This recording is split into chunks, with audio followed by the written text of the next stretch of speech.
Before that, cutting-edge neuroscience, or pseudoscience. Neuro-linguistic programming has found its way into all walks of life, from management coaching to psychotherapy. But is it a powerful tool for change, as its proponents claim? William Little looks at the evidence in Power to Persuade, the story of NLP. What I want you to do is imagine yourself sitting in a cinema, an empty cinema, all on your own. So you've got the choice of whereabouts you sit, and there's going to be a film showing.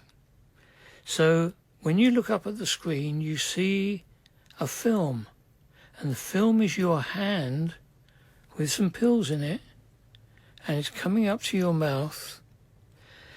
And because you have certain feelings about this, I want you to feel how you would be feeling if that was a real event, not just something you're looking at on the screen.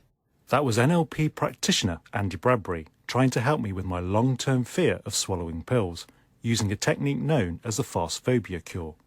NLP, or neuro-linguistic programming, is a practice that's rapidly growing. Though you may not know it, NLP has been adopted by some doctors, teachers, HR departments, and even the police to improve their performance. It's been called the science of success, and many of its exponents claim it can produce dramatic, life-changing results. I want to know if such grand claims stack up, but first I have to pin down exactly what NLP is. So I asked its co-creator, Richard Bandler, for his definition. NLP is the study of subjective experience, and in particular, its models of successful behaviors. And you take those models, you model successful behavior, and you teach other people to repeat it. It's like a computer program. There are good ones and there are bad ones. And if you look at the best pieces of all of them, you can write a more elegant program. But getting to grips with that program isn't easy. 5 years ago, as a jobbing journalist, I edited an NLP magazine. And despite meeting many people who said it had transformed their lives, I was still left with questions. In this program, I'll meet NLP advocates and skeptics to find out what it is, how it's used, and if there's any good evidence that it works. This again. You didn't get to me. Louder. You didn't get to me. Louder. You didn't get to me. You didn't get to me. In 1960s California, Fritz Perls developed Gestalt therapy, one of several new forms of psychological intervention that emerged around that time. A common theme to many of these was the attempt to find a shorter alternative to the long and often painful process of psychoanalysis. David Pilgrim is Professor of Mental Health Policy at the University of Central Lancashire. During the middle of the 20th century, we've got this move towards an emphasis on cost effectiveness, short-term therapies, a direct attack on symptoms. So, for instance, a model like NLP really nestles within a wider movement, which would include cognitive behaviour therapy, Gestalt, cognitive analytical therapy, solution-focused therapy. There were many, many models. The seeds of NLP were sown in the 1970s when Richard Bandler, a student at the University of California, Santa Cruz, started to observe the work of a successful family therapist, Virginia Satir. It was one of those quirky things where I lived in a house that was owned by a psychiatrist, and he knew Virginia Satir. I kept asking her what she did. And of course, her explanation sounded absolutely ludicrous to me. You know, she kept talking about parts of people, and I go, like their foot, and she'd go, no, parts of their personality. And I'd go, your personality comes in pieces? I'd never heard that. She finally said, well, why don't you come and see what I do? So I drove her and she went and did something. And within a few moments, I was able to write in predicate calculus to the point where I could predict what she was going to say. The way therapists like Satir use language to build rapport with their clients was something Bandler paid close attention to. It would go on to form the basis of NLP. We understand our language without knowing how we do it. There are mathematical rules to language.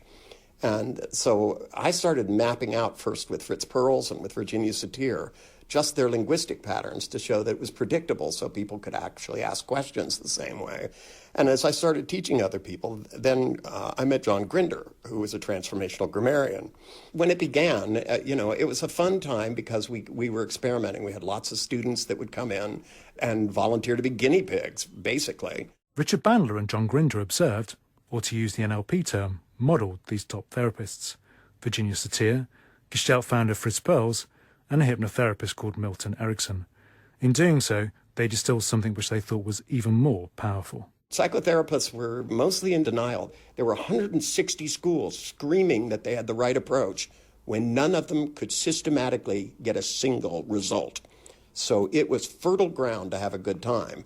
As soon as we got result-driven and started measuring what we did by whether or not it got the results, we chose phobias originally because it was so testable.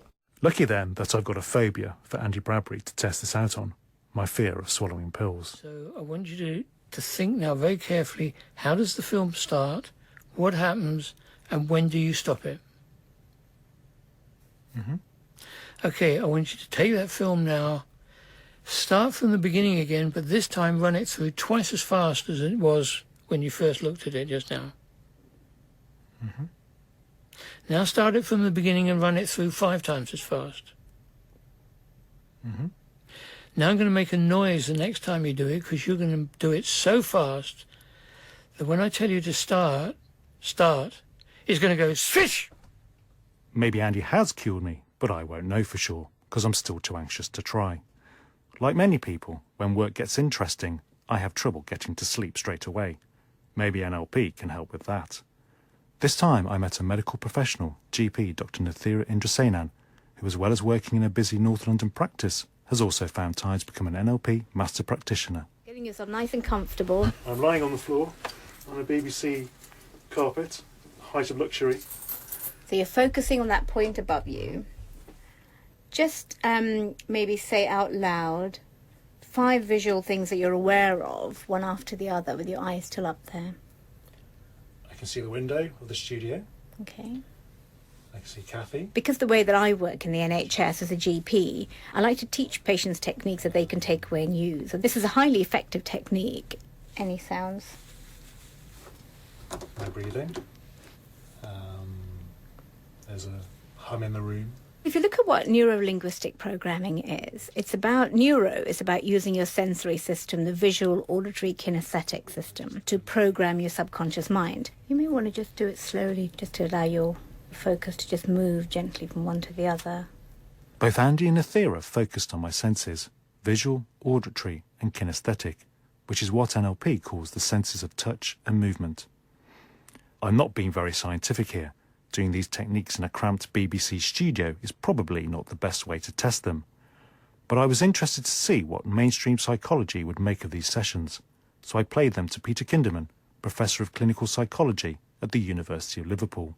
I live near Hebden Bridge up in West Yorkshire, you see. Up in Hebden Bridge there were lots of people who wave crystals over you, and there are signs that nearly go as far as saying, has your GP told you you've got cancer?